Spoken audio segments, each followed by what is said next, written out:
우리가 지금 듣기 기술에 대해서 공부했으니까 이번에는 반대로 말하는 기술에 대해서 좀 같이 또 공부를 해보려고 합니다. 이 말하는 게 되게 중요해요.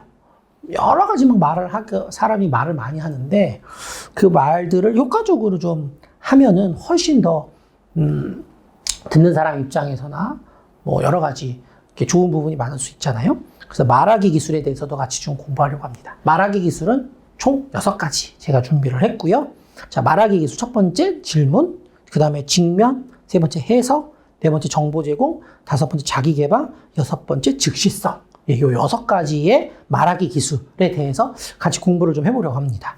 자, 뭐 질문은 그냥 이야기하는 사람에게 알고자 하는 말을 그냥 묻는 기술이다 생각해 보면 되고요. 직면은 뭔가 말하는 사람이 뭔가 이렇게 앞뒤가 안 맞는 말을 할 때 너 앞뒤가 안 맞아 라고 탁 이렇게 이야기해주는 불일치되는 행동을 드러내주는 기술, 뭐 이렇게 돼 있고요.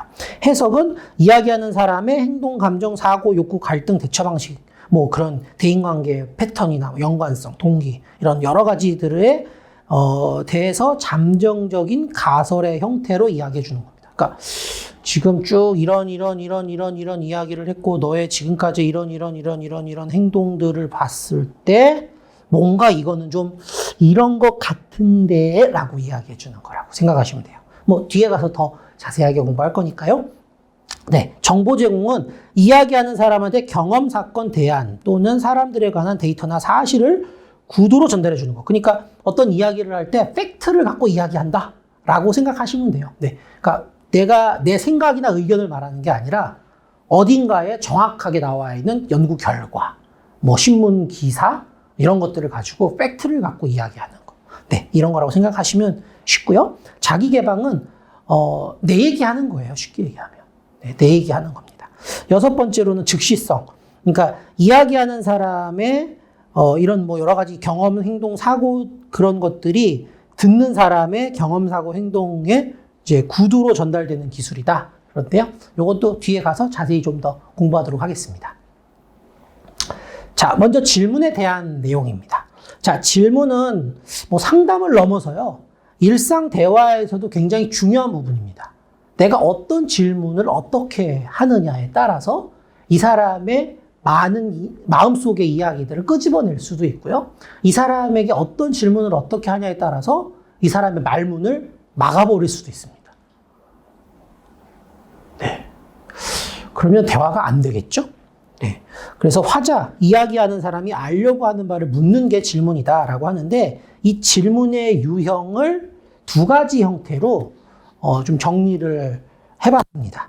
자, 질문은 크게 개방 질문과 폐쇄 질문 이렇게 2가지 형태로 나뉜다라고 이야기를 하고요. 또 하나는 직접 질문과 간접 질문 이런 형태로 나뉜다라고 이야기를 해요. 자, 개방 질문과 폐쇄 질문. 개방 질문은요. 뭔가를 계속 이야기할 수 있도록 해주는 질문입니다. 그래서 이 질문은 6하 원칙으로 시작되는 질문들이 개방 질문에 해당한다라고 생각하시면 쉬울 것 같아요. 자, 뭐 예를 들면 그거죠. 자, 그럼 그런 아버지를 떠올리면 화가 어떻게 나세요? 네, 그러니까 뭐 아버지 생각만 하면 막 화가 나는 사람하고 이야기를 한다는 전제에 한번 이게 질문을 하는 거죠. 그럼 아버지를 떠올리면 화가 어떻게 나세요? 그럼 어떻게 대답할까요? 어떻게에 대한 얘기를 해야 되잖아요. 그러니까 화가요, 이게 여기서 뭐가 이렇게 확 올라오는 것 같고요. 생각만 하면 뭐가 이렇게 뒤에서 쫙 올라오는 것 같고요. 나한테 뭐라고 얘기할 것 같고요. 뭐 이렇게 보세요. 어떻게라는 걸 표현하기 위해서 이렇게 여러 가지 뭐 동작이나 상황이나 뭐 이런 제스처나 이런 것들을 통해서 이야기하려고 하거든요. 자, 근데 예를 들어서 이렇게 질문한다고 생각을 해보세요. 자, 그런 아버지를 떠올리면 어떤 마음이세요? 네?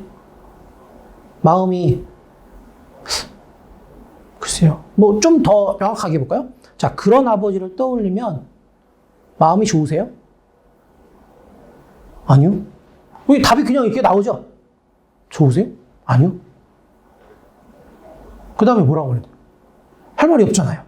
네. 근데 사실 우리가 이런 이야기를 할 때는 뭔가 그렇게 예, 아니요, 이거를 듣기 위한 게 아니잖아요. 그러니까 뭐 이런 폐쇄형 질문이 어디서 많이 나오냐면 여러분들 그 뭐 스릴러 영화나 이렇게 그런 영화들 보면 이제 검사, 경찰 뭐 이런 분들이 앉아가지고 조사할 때 이런 생년월일 여기 갔어요, 안 갔어요? 아니요, 안 갔는데요. 갔어요, 안 갔어요? 아니요. 이거 줬어요, 안 줬어요? 안 줬는데요. 이거는요? 저 아닌데요. 이게 단답형이죠. 폐쇄형 질문은 그런 데서 나오는 거라고 생각하시면 되고, 개방형 질문은 아까 보시면 어떻게 반응이 보여지나요? 그럼 그걸 생각하게 되는 거예요. 네. 계속 얘기하잖아요. 뭐 생각하면 얼굴 올라가고요. 막 답답하고요. 막 나를 막 콕콕 찌르는 것 같고요. 진짜 이렇게 표현이 되잖아요. 네. 그러니까 요 개방 질문과 폐쇄 질문이 있는데 이게 대화를 할 때는 개방 질문 쪽으로 대화를 해야 한다는 겁니다. 토론도 마찬가지예요. 개방 질문 쪽으로 해야 토론이라는 게 이루어지는 겁니다. 이 개방 질문을 잘했던 분 중에 한 분이 아마 예수님이 아닐까라는 생각이 들어요. 자, 그러니까 이것만 기억하시면 됩니다. 개방 질문과 폐쇄 질문이 있는데 개방 질문과 폐쇄 질문은 단답형으로 끝난다. 개방 질문은 뭔가를 계속 이야기하게 만드는데 그러려면 육하 원칙으로 이야기하면 된다. 요거만 기억하시면 될 것 같습니다. 자, 두 번째는 직접 질문과 간접 질문에 대한 것이라고 말씀드렸죠. 직접 질문은 그냥 의문문 형태로 물어보는 거예요. 뭐 예를 들면은 이런 거죠. 여자친구하고 화해해 보려고 어떤 노력을 해보셨어요? 네. 그냥 직접 물어보는 겁니다. 네. 근데 이 간접 질문은요, 평서문의 형태로 가는 거예요. 그러니까 쭉 이어지는 대화 같은 느낌이거든요. 쭉 해준 얘기를 듣고서 이렇게 얘기하는 거예요. 아, 여자친구 마음을 이해해 보기 위해서, 뭐, 다른 방법들을 해봤을 수도 있겠네요. 질문 같지 않죠? 해보셨어요? 이거 하고, 뭐, 여러 가지를 노력을 해보셨겠네요. 자, 그러면 해보셨어요? 라고 물어보는 거하고, 그럼 해보셨겠네요. 라고 그냥 나는 가만히 있지만 상대방은 뭔가 나한테 질문한 것처럼 느껴지니까, 그렇죠. 뭐, 여자친구하고 화해해보려고 뭐, 꽃도 준비했었고, 뭐, 여자친구 좋아하는 초콜릿도 준비했었고, 뭐, 그걸 또 어떻게 해보려고 얘기도 해봤고, 뭐, 이걸 어떻게 화해해야 되나 고민도 해봤고, 그랬죠. 네. 뭐, 이렇게 되는 겁니다. 그래서, 직접 질문, 의문문의 형태로 하는 질문도 있겠지만, 평서문의 형태로 이렇게 잔잔하게 이야기하듯이 넘어갈 수 있는 질문도 가능하다는 겁니다. 자, 이런 좋은 질문들을 위한 제안을 또 하셨어요. 크게 5가지를 했는데 괜찮은 것 같더라고요. 자, 첫 번째로 이야기하는 사람, 화자에게 초점을 맞춘 개방 질문하기. 그러니까 육하 원칙으로 된 질문을 하자는 겁니다. 누구의 초점이요?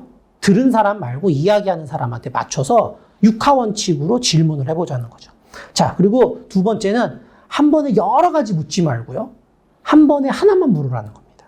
아주 간결하고 명확하게. 뭐 예를 들면 여자친구가 어떻게 하면 좋아했어요? 이렇게 물어보는 거죠. 네. 뭐 여자친구가 뭐 이렇게 하면 뭐 이렇게 하고 이렇게 하면 이렇게 하지 않았어요? 이런 뭐 이렇게 2가지 형태로 묻는 게 아니라 다른 사람들 보니까 이렇게 하던데 뭐 이런 것들도 있고 뭐 복잡하게 설명하고 그런 게 아니고 간결하게 딱 한 가지만 물어보는 겁니다. 자, 세 번째로는 간접 질문을 적절히 활용하는 겁니다. 그러니까 직접 질문을 하면 대화가 끊어지는 느낌이 들어요. 근데 간접 질문을 하면 끊어지는 느낌이 아니라 그냥 살짝 추임새를 넣어줬다는 느낌이죠. 추임새를 넣어줬지만 이야기하는 사람 입장에서는 다른 질문을 추가적으로 받은 것 같은 거기 때문에 이거에 대해서 그냥 아까 이야기하던 걸 쭉 흐름을 끊기지 않고 이야기할 수 있는 겁니다. 네. 그리고 네 번째는 왜요? 라고 묻기보다는 뭘 어떻게 했어요? 네, 이렇게 물어보는 겁니다. 왜요? 이렇게 보면 벌써 이유를 묻는 거고 뭔가 이렇게 좀 책임을 묻는 것 같은 느낌이잖아요. 근데 어떻게 했어요? 그러면 그 너의 방법을 나한테도 한번 얘기해 줄래라는 권유, 청유, 뭐 부탁 이런 느낌으로 받아들여지거든요. 그러니까 질문을 왜라고 하는 것보다는 어떻게, 그렇게요, 뭐 이렇게 방법을 묻는 쪽으로 이렇게 질문하는 거죠. 마지막 5번째로는 질문 후에 이야기한 사람의 대답을 경청해야 하는 겁니다. 네. 이야기한 사람의 대답을 계속 들어주는 겁니다. 잘 들으면서 간접 질문으로 계속 대화의 흐름을 이어가는 거죠. 네. 이렇게 해서 질문에 대한 것들 같이 공부해 봤습니다.